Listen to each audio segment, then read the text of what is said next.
Hi friends, इस video में हम नेटवेव टेक्नोलॉजी के बारे में डिस्कस करेंगे। तो आप सभी को पता है अभी जो जो समय चल रहा है वो एआई के ऊपर चल रहा है। अभी आप देखेंगे पूरा एआई का बूम चल रहा है, इसीलिए जो ट्रेडिशनल कंपनी है, ट्रेडिशनल जो आईटी कंपनी है, उस तरह का कंपनी में आपको बहुत सारी दिक्कत की सिचुएशन में जा रहा है। उसका सिचुएशन बहुत ही अभी ख़राब सिचुएशन थ्रू जा रहा है। और जो ट्रेडिशनल आईटी कंपनी है वो भी ट्राई कर रहा है वो एआई को एडॉप्ट करने के लिए।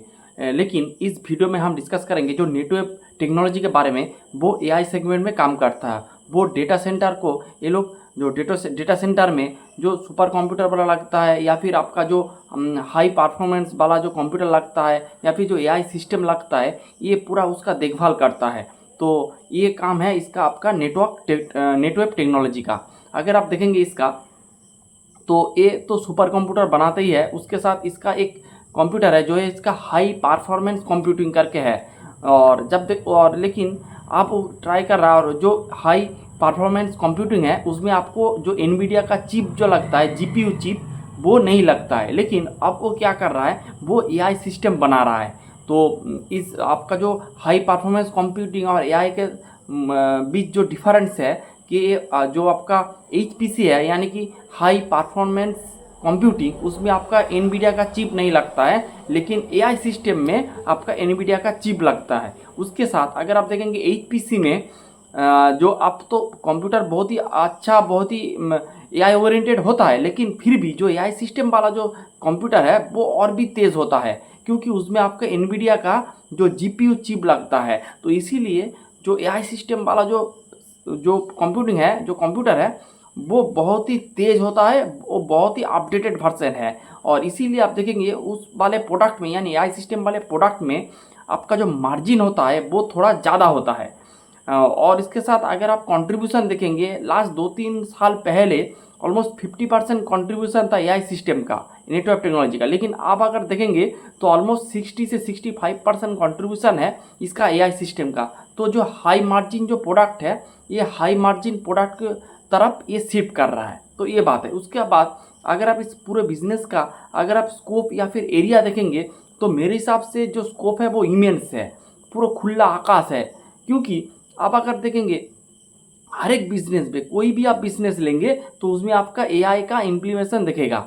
कोई भी बिजनेस अगर वो एआई को एडॉप्ट नहीं करेंगे तो वो पीछे चला जाएगा। जैसे आप जो हाई एंड सिस्टम होता है उसमें तो लगता ही है, जैसे आपका डिफेंस, फार्मा, या फिर और जो आपका इसरो जो आपका जो स्पेस एजेंसी है, उस फिर उसमें तो आपको हाई एंड जो कंप्यूटिंग लगता ही है। उसके साथ अगर आप देखेंगे बैंकिंग, या फिर आपका जो रिटेल स्टोर्स, इस तरह का सेगमेंट में भी आप एआई का यूज़ बहुत तेज़ी से बढ़ रहा है। तो आप देखेंगे जो एआई का जो एडॉप्ट है वो बहुत ही ज़्यादा स्पीड से हो रहा है, और उसका जो स्कोप है वो इमेंस है, एकदम खुला आकाश के तरह इसका स्कोप है। मेरे हिसाब से अभी तो 2-5% भी अभी उसका फुलफिलमेंट नहीं हुआ है। तो मेरे हिसाब से इसका जो स्कोप या फिर इसका जो एरिया है वो बहुत ही तगड़ा है।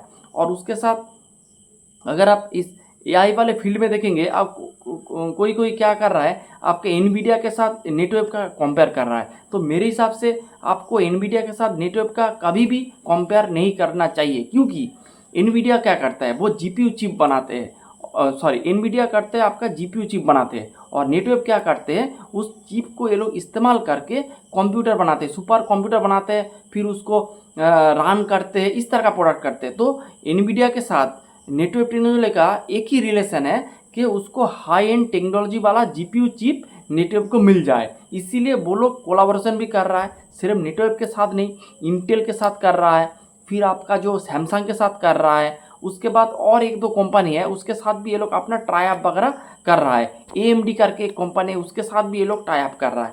तो टाई अप कर रहा है क्योंकि इसको जो हाई एंड हाई टेक्नोलॉजी वाला जो चिप है उसको जो नेटवर्क टेक्नोलॉजी को मिल जाए।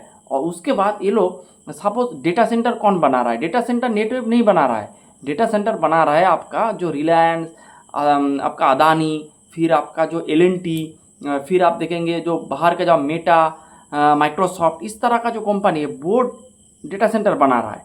और इस डेटा सेंटर में जो ये लोग क्या कर रहा है, डेटा सेंटर को बनाने में हेल्प कर रहा है। नेटवर्क का टेक्नोलॉजी का यही रोल है। तो नेटवर्क टेक्नोलॉजी डेटा सेंटर नहीं बनाता है, इसके पास ऑर्डर आते हैं जो कोई आईआईटी का कोई सुपर कंप्यूटर वगैरह लगेगा, तो ये लोग एनवीडिया का चिप यूज़ करके या फिर इसके पास जो इसका टेक्नोलॉजी यूज़ करके ये सुपर कंप्यूटर ये बना के दे देते हैं और ये अपना रेवेन्यू वगैरह अर्न कर लेते हैं। तो यही इसका सिंपल बिजनेस मॉडल है। तो ये मोटा मोटी इसका सिंपल बिजनेस मॉडल है। सिंपल नहीं, मेरे हिसाब से थोड़ा कॉम्प्लेक्स है। जो मेरे को समझ आया मैंने आपको इस वीडियो के माध्यम से आपको बताया। और इसके बाद भी अगर आपके पास कोई क्वेश्चन या फिर कोई भी एक्स्ट्रा नॉलेज आपके पास है जो आप शेयर करते हैं, तो आप मेरे कमेंट बॉक्स पे शेयर कर सकते हैं। तो इससे मेरे को भी थोड़ा नॉलेज गेन हो जाएगा। तो ये हो गया इसका बिजनेस मॉडल। ऐसे ये लोग अपना बिजनेस वगैरह करते हैं। और उसके साथ इसका अगर आप नेटवर्क टेक्नोलॉजी का रिजल्ट देखेंगे तो इसका रेवेन्यू 86% से ग्रो किया ईयर ऑन ईयर बेसिस में, और क्यू ऑन क्यू बेसिस में आप देखेंगे 4% का डी ग्रो है। तो इसके ऊपर बहुत सारा हल्ला हो रहा है, इसके बारे में मैं भी क्लियरिफिकेशन दूंगा। और FY26 में देखेंगे 90% इसका रेवेन्यू ग्रो किया है। और FY26 में देखेंगे तो ऑलमोस्ट 21,083, तो ऑलमोस्ट आप कह सकते हैं 2200 करोड़ का इस लोगों ने रेवेन्यू अर्न किया है। फिर इसका जो एबिडा वो मोटा मोटी 70% के ऊपर से ग्रो किया है, क्वार्टर ऑन क्वार्टर बेसिस से 4% से। और FY25 वर्सेस 26 देखेंगे तो 82% से। और इसके एबिडा मार्जिन, तो एबिडा मार्जिन भी मेरी थोड़ा डाउन हुआ है। आप देखेंगे वो अभी न्यूज़ या फिर मीडिया में आ रहा है, बहुत हल्ला हो रहा है कि इसका मार्जिन गिर गया है। लेकिन ये बिजनेस है, बिजनेस में आपका थोड़ा बहुत ऊंच नीच क्वार्टर ऑन क्वार्टर बेसिस में होता है। तो आप देखेंगे थोड़ा ईयर ऑन ईयर बेसिस में या फिर जो FY25 वर्सेस 26 देखेंगे तो आपका थोड़ा मार्जिन थोड़ा डाउन हुआ है, ये बात सही है। उसका पैट आवर देखेंगे तो 66% से ग्रो किया है। और FY25 वर्सेस 26 देखेंगे तो 81% से पैट ग्रो किया है। टोटल पैट अभी इसका है FY26 के एंड में 2006 करोड़ के है मोटा मोटी। और पैट मार्जिन भी थोड़ा बहुत डाउन हुआ है, FY25 वर्सेस 26 में डाउन हुआ है, क्वार्टर बेसिस में डाउन हुआ है। Q4 of FY25 versus Q4 FY26 भी डाउन हुआ है। तो इसका मार्जिन थोड़ा डिप आया है। और रेवेन्यू ग्रोथ के बारे में देखेंगे तो अगले क्वार्टर में यानी Q3 में इसका रेवेन्यू ग्रोथ था ऑलमोस्ट 140% के लगभग इसका रेवेन्यू ग्रोथ था। और इस क्वार्टर में 86%। तो मार्केट में बहुत हल्ला हो रहा है कि इसका रेवेन्यू डाउन हो गया है, इसका क्वार्टर ऑन क्वार्टर बेसिस में नेगेटिव में चला गया है, तो कंपनी सब कुछ ख़त्म हो गया है। तो मेरे हिसाब से आपको इस तरह से इसको देखना नहीं है, क्योंकि आप देखेंगे जो एनवीडिया है वो एक ऑर्डर बेस्ड कंपनी है, क्योंकि उसके पास ऑर्डर आते हैं और ये लोग अपना ऑर्डर को फुलफिलमेंट करता है। अब देखेंगे किस बार तो आपका ऑर्डर कोई क्वार्टर में ज़्यादा फुलफिलमेंट हो गया, ज़्यादा एग्जीक्यूट हो गया, तो उस क्वार्टर में आपको रेवेन्यू का ग्रोथ थोड़ा ज़्यादा दिखेगा, ये बात है। और किस क्वार्टर में किसी क्वार्टर में देखेंगे अपना उतना एग्जीक्यूशन नहीं हो पाया, तो इसीलिए आपका थोड़ा जो ग्रोथ थोड़ा डाउन हो सकता है, थोड़ा मॉडरेट हो सकता है। इसी तरह का सिचुएशन आई होप इसके साथ हुआ। इसका कॉन कॉल अभी तक नहीं हुआ है, जब कॉन कॉल होगा फिर एक वीडियो हम बना देंगे। तो इस तरह का सिचुएशन हो सकता है। फिर अगर आप इसका ऑर्डर बुक देखेंगे तो मेरे हिसाब से बहुत अच्छा तगड़ा ऑर्डर बुक इसके पास है। अब इसका जो ऑर्गेनिक ऑर्डर बुक आप देखेंगे तो ऑलमोस्ट 500 करोड़ का ऑर्गेनिक ऑर्डर बुक है। और इसका पाइपलाइन में अगर आप देखेंगे 4431 करोड़ का इसका ऑर्डर बुक अभी पाइपलाइन में है। तो इसका जो टोटल रेवेन्यू है इसका ऑलमोस्ट डबल इसका ऑर्डर बुक है पाइपलाइन में है। तो मेरे हिसाब से ऑर्डर बुक के हिसाब से कोई भी प्रॉब्लम नहीं है, लेकिन एग्जीक्यूशन का प्रॉब्लम आ सकता है। किसी क्वार्टर में थोड़ा ज़्यादा हो सकता है, किसी क्वार्टर में थोड़ा कम हो सकता है, इस तरह का सिचुएशन हो सकता है।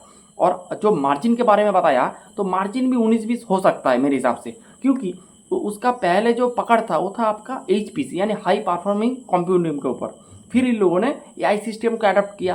तो किसी क्वार्टर में अगर आप ये हो सकता है कि आपका जो हाई मार्जिन वाला जो AI सिस्टम वाला जो कंप्यूटर है उसका ऑर्डर बुक थोड़ा कम था, इसीलिए मार्जिन डाउन हो गया। तो ये भी हो सकता है, और भी कुछ रीज़न हो सकता है। ये मैनेजमेंट हम सुनेंगे क्या रीज़न है, ये आपका जो मार्जिन डाउन होने का क्या रीज़न है, ये हम मैनेजमेंट से सुनेंगे, फिर एक वीडियो बना के आपको बता देंगे। तो ये हो गया मोटा मोटी। लेकिन मोटा मोटी मार्जिन बहुत ज़्यादा कुछ डाउन नहीं हुआ है, थोड़ा बहुत 1% 0.5% आपका मार्जिन डाउन हुआ है। इससे कुछ हल्ले करने का कोई ज़रूरत नहीं है मेरे हिसाब से। उसके बाद अगर आप इसका कस्टमर का रेशियो देखेंगे तो इसका गवर्नमेंट से भी कुछ कस्टमर रेवेन्यू आते हैं, नॉन गवर्नमेंट से भी आते हैं। गवर्नमेंट से ऑलमोस्ट 55% रेवेन्यू आते हैं और नॉन गवर्नमेंट से 45% रेवेन्यू इसका आते हैं। तो बहुत ही अच्छा है। गवर्नमेंट सेक्टर में अगर आप देखेंगे जो आपका IIT है, जो आपका ISRO है, फिर आपका जो गवर्नमेंट का जो डिफेंस सेगमेंट, डिफेंस सेक्टर है, उस तरह का सेगमेंट में भी इस तरह का एआई सुपर कंप्यूटर का यूज़ बहुत ज़्यादा तेज़ से हो रहा है। और अगर आप देखेंगे जो नॉन गवर्नमेंट में, जैसे आपका फार्मा, बैंकिंग, फिर आपका कंज्यूमर प्रोडक्ट वाले सेगमेंट में, तो आपका जो फ्लिपकार्ट तरह जो आपका जो क्या जोमेटो, स्विगी, इस तरह का सेगमेंट में भी आप एआई का यूज़ होना स्टार्ट हो गया है। तो इस तरह का सेगमेंट में जो नॉन गवर्नमेंट के अंदर आते हैं, तो ये मोटा मोटी बात है। और उसके साथ एक बात मैंने बोलना भूल गए कि आप देखेंगे इस सेगमेंट, क्यों मैं बता रहा हूँ कि इसका स्कोप इमेंस है। आप देखेंगे गवर्नमेंट इसके ऊपर जो लास्ट बजट हुआ था, लास्ट बजट में गवर्नमेंट में इसके ऊपर जो डाटा सेंटर बन रहा है उसके ऊपर पूरा टैक्स फ्री कर दिया। फिर जो पीएलआई स्कीम भी चल रहा है, तो गवर्नमेंट भी बहुत दिल से चाहते हैं कि इस एआई डेटा सेंटर के ऊपर इंडिया भी बहुत बुलिश है, और इंडिया भी चाह रहा है कि मेक इन इंडिया थीम के थ्रू ये लोग ग्रो करें, और जो नेटवर्क टेक्नोलॉजी है वो मेक इन इंडिया के थ्रू ग्रो कर रहा है। तो मेरे हिसाब से सरकार का भी बहुत अच्छा सपोर्ट है इसके ऊपर, तो ये बात है।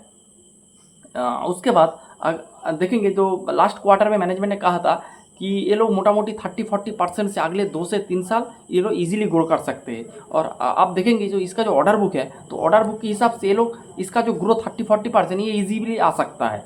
और अभी देखेंगे, और तो अभी देखेंगे इसका जो पैट आया है FY26 में, तो मोटा मोटी आपका 81% से ग्रो किया है। लेकिन आपको इतना ज़्यादा ओवर एक्सपेक्टेशन नहीं रखने का, क्योंकि मोटा मोटी आप इसे 50-60% का पैट ग्रोथ आप इसे एक्सेप्ट कर सकते हैं, और 50% का 40% का ग्रोथ, 50-60% का मोटा मोटी पैट ग्रोथ ये आप एज्यूम करके चल सकते हैं। और तो ये बात है। इसके ऊपर जो इसका वैल्यूएशन कैलकुलेट करेंगे आप, अगर आप देखेंगे FY26 में इसका वैल्यूएशन है 112, आई होप पी इसका है 112x। तो आपको देख के लग सकता है अरे बाप रे, ये तो बहुत ज़्यादा वैल्यूएशन है, बहुत ओवर वैल्यूड है, क्वार्टर ऑन क्वार्टर बेसिस में इसका नंबर गिर गया है, तो ये तो आप गया काम से। लेकिन मेरे हिसाब से आपको FY26 को नहीं देखना है, क्योंकि FY26 चला गया है, जो चला गया है उसको देख के आपको फ़ायदा नहीं है। तो आपको क्या देखना है, तो आपको देखना है FY27 के हिसाब से। तो अगर आप इसका FY27 का देखेंगे, तो मेरे हिसाब से ये 300 से 320 का पैट इजीली कर देंगे, क्योंकि अभी इन लोगों ने ऑलमोस्ट 305 करोड़ का पैट कर दिया। इसके ऊपर अगर आप 55 या फिर 60% का, 50 से 60% का ग्रोथ देखेंगे, तो पैट ग्रोथ देखेंगे, तो मोटा मोटी ये 320 करोड़ का पैट कर देंगे। तो मैं इसको एजम्पशन कर रहा हूँ कि ये लोग, इसका मार्केट कैप है 23,000 करोड़, और इसका पैट आएगा FY27 के एंड में 320। तो आप इसका अगर डिवाइड करेंगे तो आपको मोटा मोटी एक 70%, 65 के 70% का एक पी मिल जाएगा। 70% नहीं, 70x का पी मिलेगा। तो आप इसका ग्रोथ मोटा मोटी, अगर आप जैसे ग्रोथ चला है तो 70-80-90% से ग्रो कर रहा है।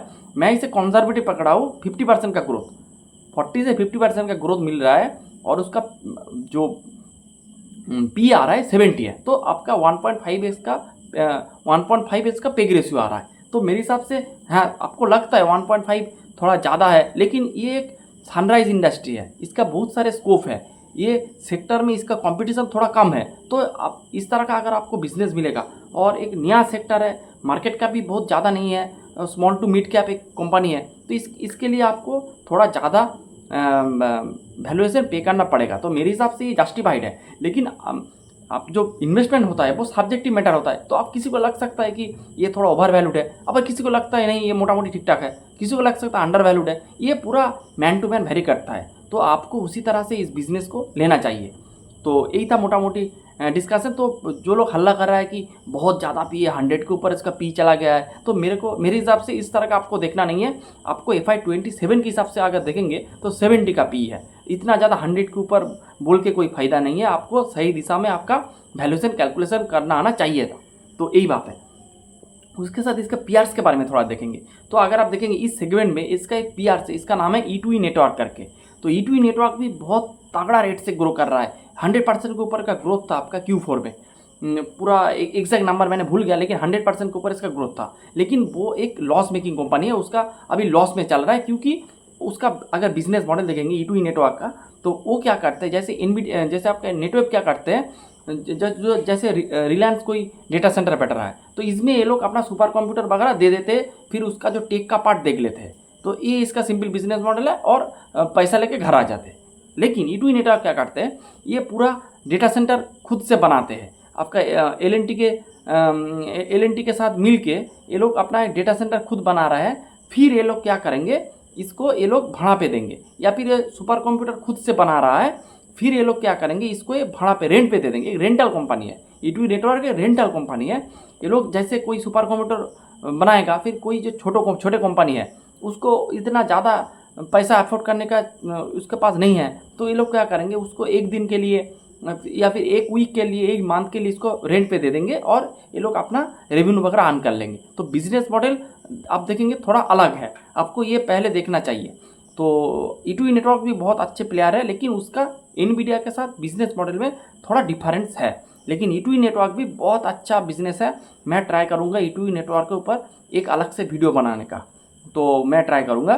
तो यही था मोटा मोटी आज का video. Hope you like the video and thanks for watching and please don't take it a buy sell call recommendation.